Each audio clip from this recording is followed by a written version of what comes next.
Scarface, 1983. Following his escape from Cuba in the 1980 Mariel boat lift, Tony Montana, Al Pacino, a Cuban, seeks asylum in Florida, USA, in May 1980. He is searching for the American dream. Tony is detained in a camp called Freedom Town with other Cubans, including his best friend and former Cuban Army comrade Manolo "Manny Ray" Ribiera, Stephen Bauer, while the government evaluates their visa petitions after being questioned by three Tough Talking Inns officials who notice a tattoo on Tony's left hand of a black heart with a pitchfork through it, which identifies him as a hitman. Manny receives an offer from the Cuban mafia after 30 days of government inaction and camp rumors, which he promptly passes to Tony. They will be granted green cards if they murder Emilio Ribenga, Roberto Contreras, a former assistant to Fidel Castro who is currently being held in detention in Freedom Town. In the midst of a riot in Freedom Town, Tony agrees and murders Ribenga. Ribenga had tortured Lopez's brother to death while still in Cuba many years previously, therefore Lopez, a wealthy and politically astute man who handles vehicles and trades in cocaine, asked for Ribenga's assassination. Tony Montana and Manny Ray work as dishwashers in a corner sandwich/taco store after receiving their green cards. A few weeks later, Omar Suarez, F. Murray Abraham, a Lopez underboss and henchman who contacted Manny for the Ribenga hit job, offers Tony and Manny a $500 per person low-risk job unloading marijuana from a boat leaving Mexico and arriving in Miami the following night. By rejecting the employment due to the meager pay they would receive, Tony criticizes Suarez and wants at least $1,000. After an altercation, Suarez sets Tony up on another assignment to buy 2 kilograms of cocaine from a Colombian dealer named Hector the Toad for about $25,000 apiece. This is a medium to high-risk job for which Tony and Manny will be paid $5,000. Angel Fernandez, Pepe Serna, Chi, Angel Salazar, Manny, Tony, and 2 other Marielitos in his crew that they had met in Freedom Town headed out to meet Hector the Toad, Al Israel, at a shady motel on the boulevard in Miami Beach that same weekend. Tony and Angel visit Hector's room in the hotel as Manny and Chi wait in the car on the street. The encounter does not go well because Tony is impatient with Hector since he takes his time handing over the cocaine in exchange for money. Tony and Angel are abruptly duped by the Colombian. Hector's true motivation is revealed to be money theft rather than selling Tony the cocaine he has. Tony has been given to purchase the product. Hector uses a chainsaw to sever Angel in the shower stall in order to persuade Tony to hand over the money. Chi and Manny arrive just in time to shoot down Hector's goons after Angel is killed, saving Tony from meeting the same fate. When Manny's Uzi submachine gun jams, he sustains a small gunshot wound to the shoulder. Hector manages to flee, but Tony pursues him with vengeance and shoots him dead in the middle of busy Ocean Drive, the now famous Miami South Beach Boulevard. The cocaine and cash are then stolen by Tony and his team before the police show up. The following evening, Tony and Manny have their first encounter with Frank Lopez, Robert Loggia, at his home, where Tony charms Lopez by giving him some cocaine as a gift in addition to the money that was taken from him during the failed heist. Tony, a member of a Cuban mafia, and his crew are hired by Frank right away to work in his criminal organization. However, at their first meeting, Tony also gets to know Elvira Hancock, Michelle Pfeiffer, Lopez's gorgeous and blonde girlfriend, who will eventually cause conflict between the two men. Frank routinely frequents a nearby nightclub called the Babylon Club, so Tony and Manny are taken there so they can experience the high style of living they have come to enjoy. Frank really cautions against these excesses, yet Tony still falls prey to them. Tony Montana thus starts his ascent through the Miami cocaine underworld's ranks. After 3 months, Tony and Manny had risen through the ranks of Frank's cartel from drug buyers and sellers to trusted lieutenants. They perform low-risk duties as Frank's bodyguards and messengers, for example. As he assists Elvira in getting a new Cadillac car for herself and subtly flirts with her in secret, Tony's attraction to her only grows. Although Elvira seems to still view Tony as a low-level hood, she does seem to like the attention. Tony meets with his estranged family in an effort to heal fences. It is hinted that when Tony was a young child, Tony's father, a former U.S. Navy sailor, left the family. His mother, Miriam Colon, and his younger sister Gina, who is 19 years old, Mary Elizabeth Mastrantonio, have been residing in Miami ever since. One evening, Tony arrives at his mother and Gina's home dressed to impress and presents them $1,000 in cash as assistance. Gina is ecstatic to finally see her older brother after 5 years apart. However, Tony's mother doesn't want anything to do with him because she only has contempt for him because he abandoned them many years ago in favor of the fast and easy life of crime in Cuba. She is financially struggling, yet she is too proud to accept his money.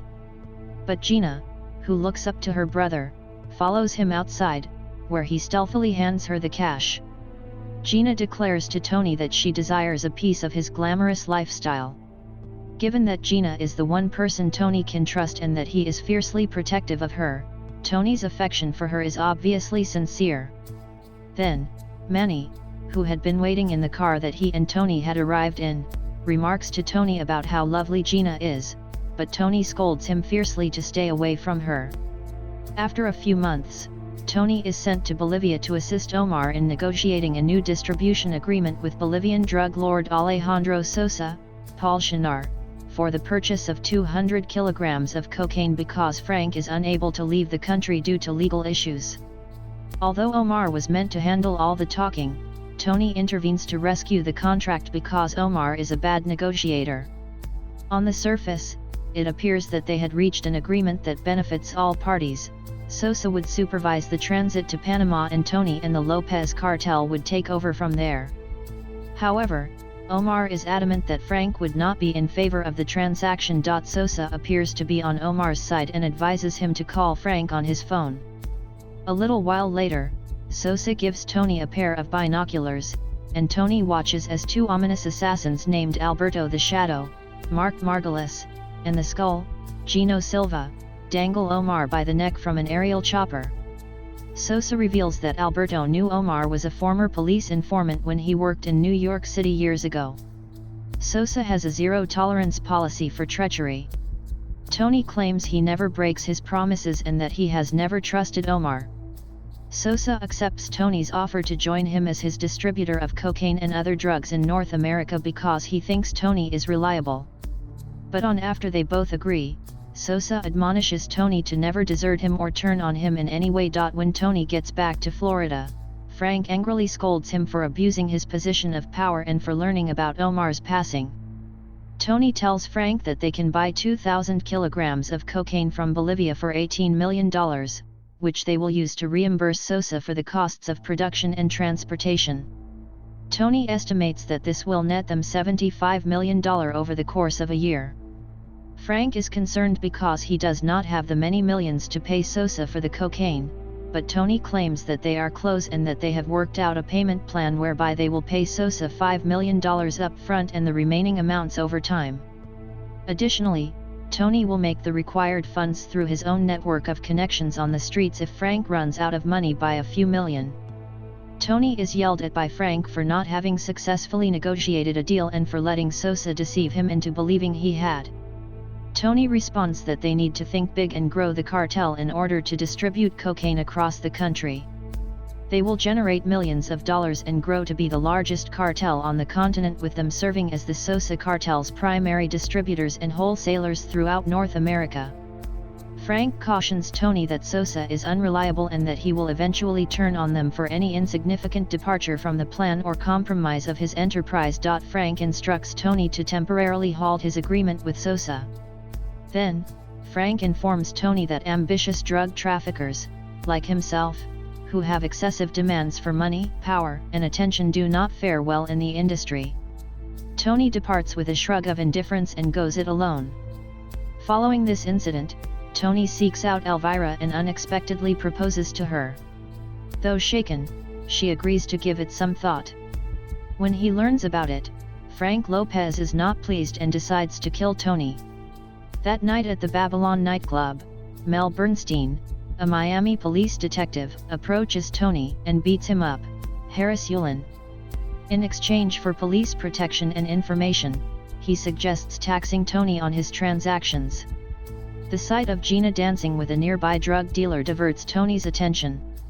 He accuses Gina of being promiscuous as he follows the two to a toilet stall. He requests that Manny drive her home.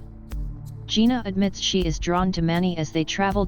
Being aware of Tony's obsession with protecting her, Manny pushes her away. Tony is accosted by two assailants back at the nightclub, but he escapes after shooting one of them in the left shoulder and goes on to kill the other. Tony asks one of his bodyguards, Nick the Pig, Michael P. Moran, to call Frank after Tony arrives at Frank's office at 3 a.m. that very night to inform him the hit failed because he believes Frank sent Bernstein and the hitmen. Frank, who is with Det Bernstein, is visited by Tony, Manny, and Chi-Chi in the office of his auto dealership. Frank answers the phone when Nick calls and pretends Elvira is telling him she'll be late for home, therefore confirming Nick's involvement. When it becomes apparent that Bernstein, who is armed, would not help him, Frank begs Tony's pardon and gives him Elvira and $10 million in exchange for saving his life. Manny kills Frank in cold blood because Tony won't have it. Bernstein is killed by Tony after he rejects his assertions that he may be a valuable ally. The late Frank's personal bodyguard Ernie, Arnaldo Santana, is then given the option of choosing death or working for Tony, Manny, and Chi-Chi. Ernie naturally agrees to work for Tony. With his issues seemingly resolved, Tony starts a successful relationship with Sosa that lasts for the following 18 months. Tony weds Elvira, purchases a sizable estate outfitted with security cameras and a plethora of opulent items, and even sets Gina up in business with her own beauty parlor complete with a paid staff. Soon after meeting, Manny and Gina fall in love, but they keep it a secret from Tony, who made it clear to Gina that he doesn't want her dating anyone, at least not anyone in the drug-dealing business. Tony's cocaine addiction and paranoia worsen as his business expands, and he starts to spiral out of control, the beginning of the end. His wife, who develops a stronger cocaine addiction, loses interest in life and becomes emotionally cold. Tony's banker Gary, Dennis Holohan, tells him that because it is getting harder to launder the growing amount of drug money, he would be charging increased fees of up to 10%. Mel Seidelbaum, a Jewish mob leader, Ted Beniades, gets in touch with Manny and offers to help. However, Seidelbaum exposes himself to be an undercover cop and arrests Tony and Chi-Chi as they are going through the money. Tony's dishonest attorney, George Sheffield, Michael Aldredge, informs him after posting $5 million on bail that, even if he succeeds in having the corruption and money laundering charges against him dropped, Tony will likely spend at least 3 years in jail for tax evasion. Manny advises him to accept it because the American penal system is less severe than the one in Cuba and because, with the correct legal maneuvers, the sentence may be reduced to 6 months.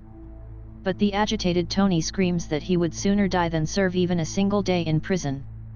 Sosa offers Tony a way out of going to prison after learning about his arrest because he doesn't want to lose Tony as his major distributor.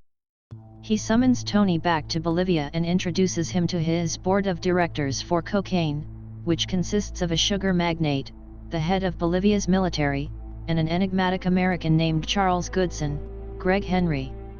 Sosa promises that the IRS won't be able to put Tony in jail, so we assume he is a dishonest CIA agent. However, this assistance has a cost. Sosa and his associates are starting to suffer as a result of a Bolivian journalist's campaign to expose the continued corruption in the Bolivian government's role in drug trafficking. Sosa will send Alberto to kill the journalist in New York, but he needs Tony and his team to add some extra muscle. Given that it is against his norm to kill someone whom he perceives to be a civilian and that Tony has never killed someone who did not personally harm him, it is obvious that Tony is upset by the assassination. However, Tony grudgingly decides to assist Sosa with the hit because he has no other choice.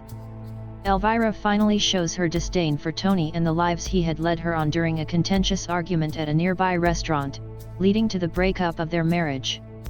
She then exits the restaurant and Tony's life. Tony claims to the other diners in the restaurant that his existence is essential because society needs someone like him to define a criminal. Tony is punch drunk and high on cocaine. Additionally, Tony tells Manny to take care of things while he is away on business in New York, although he keeps quiet about the Sosa assassination deal. Alberto plants a bomb beneath the journalist's car with the purpose of detonating it outside the UN building before the guy speaks the General Assembly and exposes Sosa's cartel. Tony travels to New York City with his two trusted henchmen, Chi-Chi and Ernie. However, Tony changes his mind once the journalist unexpectedly picks up his wife and kids. To stop the journalist's family from being killed, Tony shoots Alberto while claiming that the crew was only supposed to kill the journalist. Later, when the unexploded device was found underneath the journalist's car, the authorities realized that an execution had been planned and increased the journalist's security. Now that Sosa is the main suspect, he promises to get even with Tony. Tony returns to Miami and finds Gina and Manny, who were against the trip to New York, missing. Tony returns to his mother's house, where she vehemently informs him of Gina's plunge into immorality and charges him with corrupting her with his opulent way of life. Tony visits Gina's residence in adjacent Palm Grove after acquiring Mrs. Montana's address. Manny surprisingly opens the front door in his pajamas, much to Tony's amazement. Gina is then spotted by Tony at the top of the stairs wearing a nightgown. Tony shoots Manny to death because he is furious that yet another man has plainly had sex with his sister. Gina is sobbing as she tells Tony that they recently got married and plan to surprise him. Tony, who is tormented with remorse, has Gina taken back to his mansion. Sosa sends a Latino mercenary death squad, the size of a big platoon, to Tony's estate that evening to kill him as retaliation for Tony's failure to assassinate the journalist, who has now revealed Sosa and his associates to the world as drug lords. Tony becomes aware of and regrets what he has done to his best friend while sitting at his computer and snorting from a massive quantity of cocaine. He berates Sosa over the phone, assuring him that he is ready for everything Sosa may throw at him. Sosa's mercenaries break through Tony's estate's main gate as he is considering his options, killing all the security personnel manning the perimeter of the home in silence. At the same time, a distressed Gina walks into Tony's office carrying a handgun and only a sleeve shirt unbuttoned to tell him the truth about his affections for her. She asks that he make love to her under threat of violence after realizing that Tony loves her in an unusual way. She demands that he take her as she starts shooting at him. A Sosa assassin hiding on the balcony lunges in and shoots Gina after believing she is shooting at him. A storm of chaos breaks out at the mansion after an enraged Tony throws the man off the balcony and shoots him dead with his submachine gun. The gunshots have now robbed the mercenaries of their element of surprise, and they swarm in to attack Tony's mansion from all directions. Tony, who is still hallucinating from the cocaine, leans over Gina's lifeless body and begs for forgiveness while all of his men including Ernie and Nick the pig are being slain, and at the same moment, the mercenaries smash into the mansion. As he stumbles back and knocks on the door to Tony's office, Chi-Chi fires an Uzi. It has been locked from the inside by Gina, who was planning to kill Tony. Sadly, Tony doesn't appear to be listening. Tony witnesses Chi-Chi being shot in the back on the surveillance cameras. Finally waking up from his drug-induced stupor, Tony equips himself with an M16A1 assault rifle with an M203 grenade launcher underneath it, and blows down the door as the hitmen get ready to storm into his office. As Tony positions himself atop the great staircase and shoots down dozens of Sosa's men who attempt to charge the balcony, a massive gunfight breaks out. Return fire hits Tony several times, yet he continues to fire. Tony, high on drugs and unaware that the skull has quietly entered the room behind him, shouts out at the assassins despite the fact that most of Sosa's men are dead. Tony is wounded in the back by a 12-gauge shotgun shot from the skull. Tony lands in a reflecting pool at the bottom of the grand staircase after falling off the balcony. Tony Montana is shown in the final shot lying dead as the skull and the few assassins still alive watch. "The world is yours" is written in enormous brass globe that is situated beneath a face down in the bloody reflecting pool.